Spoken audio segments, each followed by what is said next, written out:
அது மட்டுமின்றி தாம் இறைவனாகப் போற்றும் திருநாவுக்கரசர் நாமத்தை அனைத்து பொருட்களுக்கும் வைத்து விட்டார். அப்பொருட்களை பார்க்கின்ற பொழுதெல்லாம் திருநாவுக்கரசர் நாமத்தை சொல்லி மகிழலாம் என்று நினைத்த அப்பூதியடிகள் தமது இல்லத்தில் உள்ள அனைத்து பொருள்களுக்கும் தமது மகன்களுக்கும் திருநாவுக்கரசரின் நாமத்தையே சூட்டி மகிழ்ந்தார்.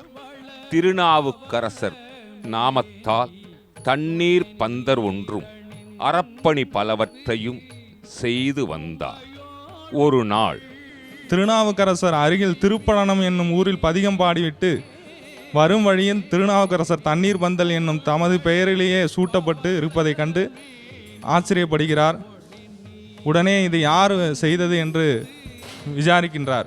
அப்பொழுது அப்பூதியடிகள் என்னும் செல்வந்தர் இவ்வூரில் இருக்கிறார். திங்களூர் என்னும் அருகாமையில் உள்ள ஊரில் இருக்கின்றார். அவர் எந்த செயல் செய்தாலும் திருநாவுக்கரசருடைய பெயரிலேயே செய்வார் என்பதை கேள்விப்பட்டு அவரை காண்பதற்காக திங்களூர் வருகின்றார். ஏன் நீங்கள் திருநாவுக்கரசர் பேரில் வச்சுருக்கீங்க? இப்போ காலம் சமண மதத்தில் இருந்தவர், சைவத்தை பற்றி அவருக்கு ஒன்றும் தெரியாத என்று சொல்கின்றார். அதை கேட்டவுடன் அப்பூதியடிகள் சினமடைந்து திருநாவுக்கரசர் செய்த நற்செயல்களை எல்லாம் அவருக்கு விவரிக்கின்றார். அப்பொழுது தான் திருநாவுக்கரசர் என்று சொன்னவுடன் மகிழ்ந்து அவருக்காக உணவு பரிமாறுவதற்காக உணவு தயார் செய்கின்றார்கள். அவர் சிவபூசையை முடித்துவிட்டு உணவு அருந்துவதற்காக அப்பூதியடிகளுடைய இல்லத்திற்கு செல்கின்றார். அப்பொழுது அந்த மூத்த திருநாவுக்கரசு என்னும் அவருடைய மகன் வாழையை அறுப்பதற்காக செல்கின்றான். அப்பொழுது அவனை நாகம் தீண்டி விடுகின்றது. உடனே அவனை மறைத்து வைத்துவிட்டு அடியாருக்கு தெரிந்தால் உணவு அருந்தாமல் சென்று விடுவார் என்று ஏற்பாடு செய்கின்றார்கள். அப்பொழுது திருநாவுக்கரசர் உங்கள் மகனுக்கு திருநீர் கொடுத்து விட்டு தான் நான் உணவு அருந்துவேன் என்று சொல்கின்றார். அவன் இப்பொழுது உதவான் என்று சொல்கின்றார்கள். அப்பொழுது கூட இறந்ததை சொல்லவில்லை. அவன் உதவான் என்று சொன்னவுடன் இல்லை, அந்த பையன் வந்தாதான் நான் உணவு அருந்துவேன் என்று சொல்கின்றார். உடனே அந்த பையனை இந்த மாதிரி இறந்து போய்விட்டான் என்று அவரிடம் கூறுகின்றார்கள். அதை கேள்விப்பட்டவுடன் அவர் உடனே அருகாமையில் உள்ள சிவாலயத்துக்கு எடுத்து வாருங்கள் என்று சொல்லி இந்த திங்களூர் கைலைநாதர் பெருமானுடைய ஆலயத்தின் முன் கிடத்தி விடம் தீர்த்த பதிகம் பாடுகின்றார். ஒன்று கொலாம் அவர் சிந்தை உயர்வரை என்னும் பதிகத்தை பாடி திருநீரை இட்டவுடனே அப்பையன் உயிர் தெழுகின்றான். அதிலிருந்து இவ்வூரில் யாரும் பாம்பு தீண்டி இறந்தது கிடையாது. இது இவ்வூருக்குள்ள பெருமை. சிறுவனான மொத்த திருநாவுக்கரசு உயிர் பெற்று எழுந்தான். அப்போது கூட தமது மகன் உயிர் பிழைத்து எழுந்தமைக்காக அப்பூதியடிகள் மகிழ்ச்சி அடையவில்லை.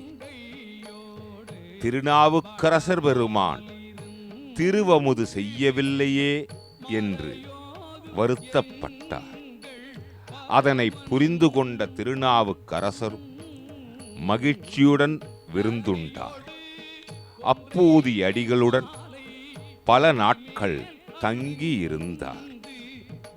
அவ்வாறு தங்கியிருந்த நாட்களில் தம் அன்பராகிய அப்பூதியடிகளின் தொண்டினை சிறப்பித்து 10 பாடல்கள் பாடினார். அந்த பாடல்களே சொன்மாலை திருப்பதிகம் என்று போற்றப்படுகிறது. நாகம் விடம் தீர்ந்த இடம், இறந்தவன் பிழைத்த இடம், இறையருளின் திருவருட்கருணை பொழிந்தருளுகின்ற தலம் திங்களூர். திங்களூர் திருத்தலத்தின் தலவிருட்சமாக அமைந்தருளியது வாழை மரம். ஒன்று கொலாம் என்று தொடங்கும் திருப்பதிகத்தை மந்திரமாக கொண்டு மெய்யன்புடன் பாராயணம் செய்து கைவரப் பெற்றோர் பாம்பின் விஷ வேகத்தை இறக்க வல்லவராவர் என்பது ஆன்றோர்களின் கருத்து ஆகும். பாம்பின் விஷத்தை இறக்கி அருள் புரியும் இறைவனார் எழுந்தருளியிருக்கும் திங்களூர் திருக்கோயிலில் பல வியப்பான செய்திகள் நமது சிந்தையிலே திணிக்கப்படுகின்றன.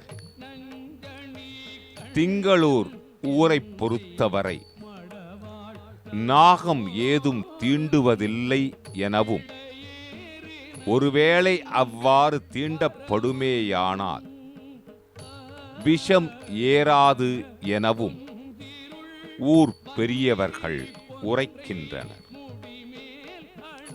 அற்புதமான திருக்கோயிலாக, அமைதியாகவும் அழகாகவும் ஸ்ரீ சந்திர பகவான் பூசித்து பேறு பெற்ற திருத்தலமாகவும் அமைந்தருளிய திருக்கோயில் திங்களூர் திருக்கோயில்.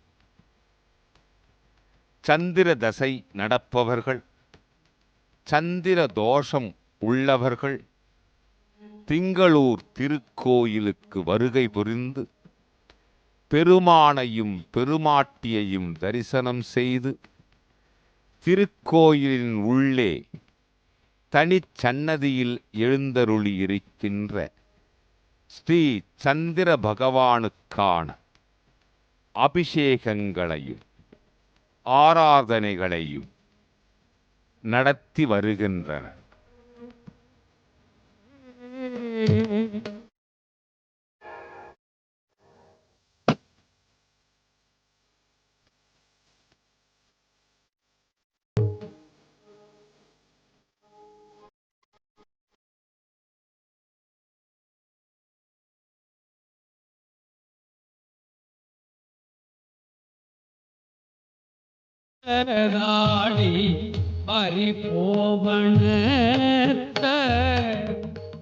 திங்களூர் திருத்தல திருக்கோயிலின் உள்ளே தரிசிக்க வேண்டிய மூர்த்திகள் ஸ்ரீ விஷம் தீர்த்த விநாயகப் பெருமான்,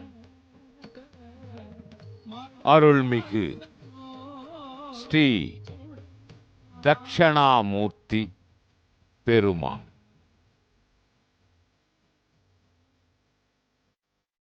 ஸ்ரீ வள்ளி தெய்வானை சமேத அழகன் திருமுருகனான ஸ்ரீ கந்தவேலி தோற்றம் சிந்தையிலே நிறைகின்றது. அருளையும் பொருளையும் அள்ளித் தருகின்ற ஸ்ரீ கஜலக்ஷ்மி தாயார்,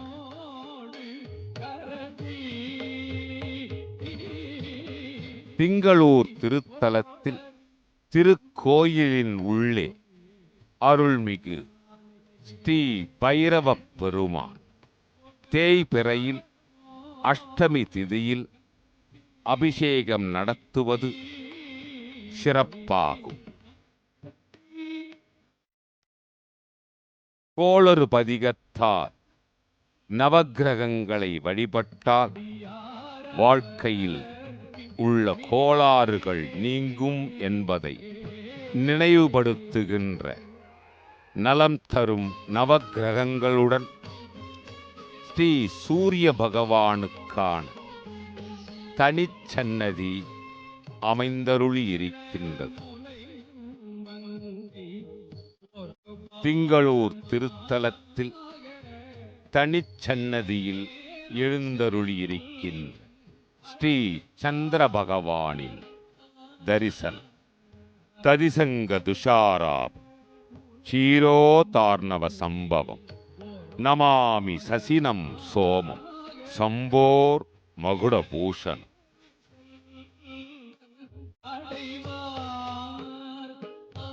ஸ்ரீ சந்திர பகவானை தரிசித்தால் வாழ்க்கையில் ஏற்படுகின்ற தடங்கள் நீங்கும், முன்னேற்றம் அமையும்.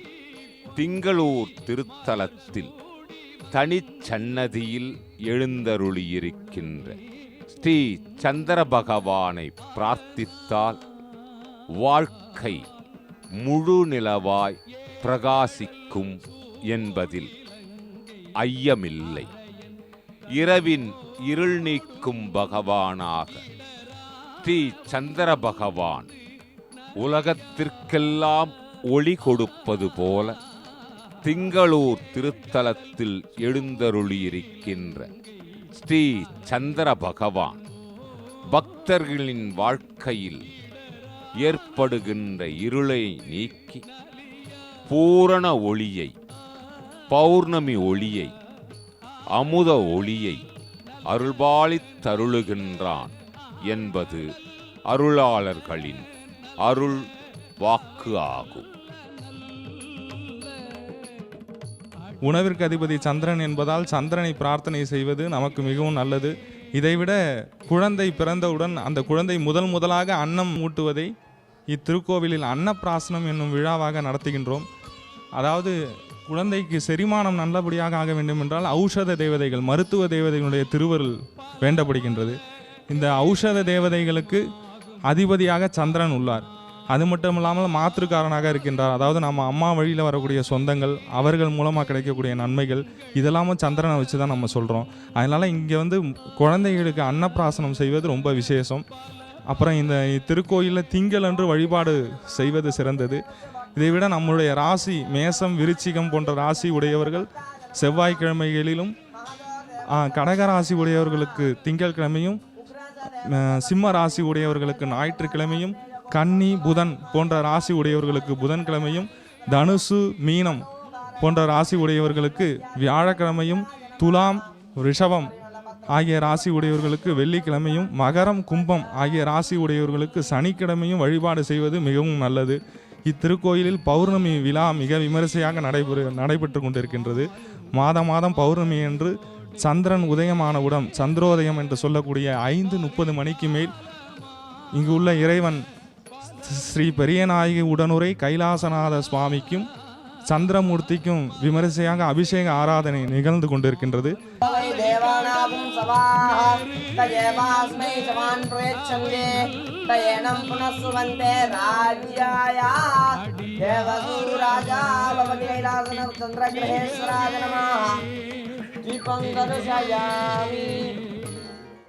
अप्सु मे सोमो ब्रवीदन्तर्विश्वानि बृहजा अग्निञ्च विश्वशम्भुवमापश्च विश्वमेषजीः आप्यायस्व समेतु ते विश्वतः सोमवृट्नियं भवावाचस्य सङ्गते चन्द्रादिनमः पञ्चमुखदीपं दर्शयामि.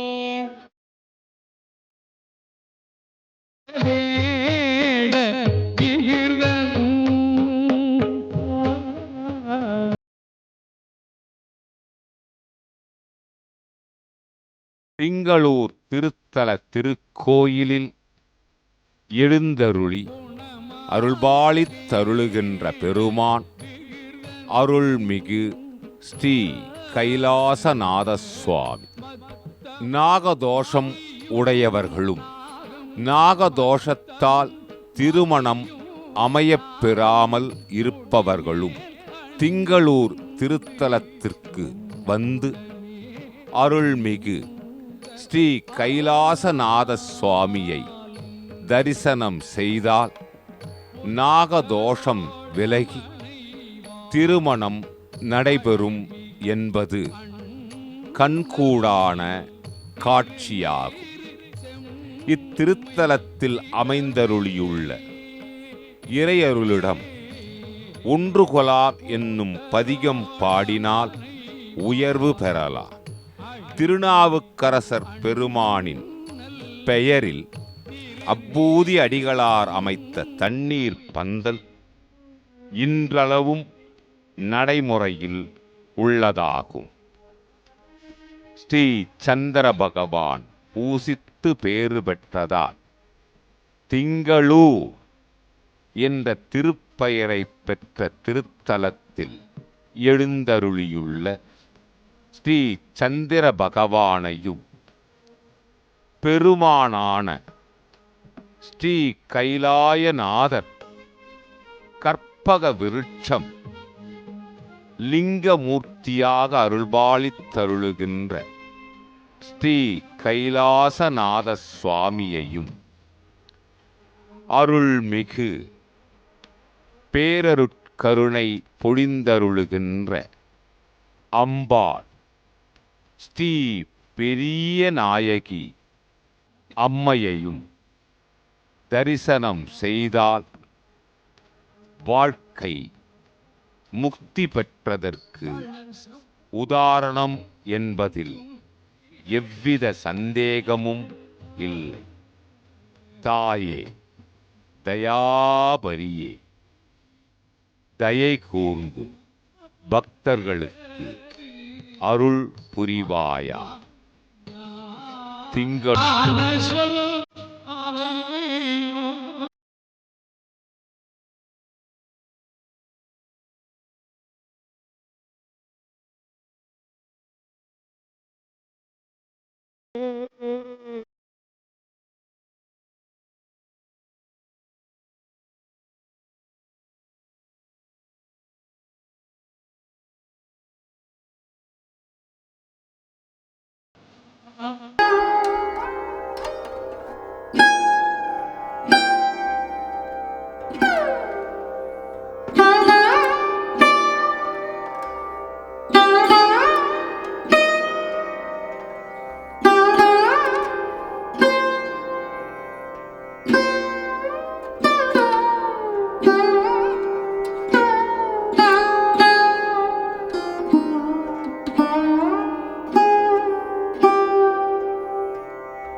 கதிரவனின் ஒளி இத்திருத்தலத்தின் இறைவன் அருள்மிகு ஸ்ரீ கைலாசநாத சுவாமி மீது பதிகின்றது.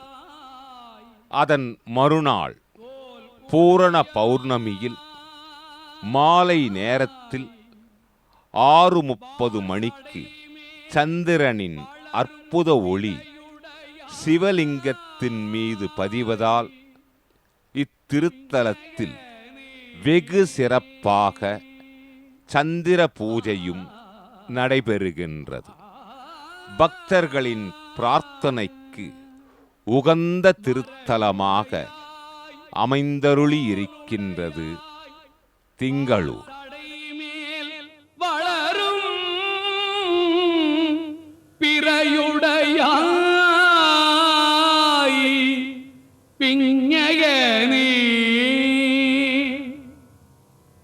என்றுனை பேசினல்லால்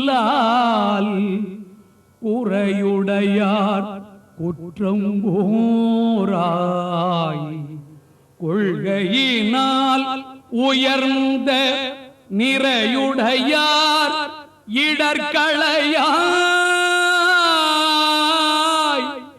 நிறை உடையார் இடர்களையாய் நெடுங்களம் மேயவனே நிறையுடையார் இடர்களையாய் நெடுங்களம் மேயவனே.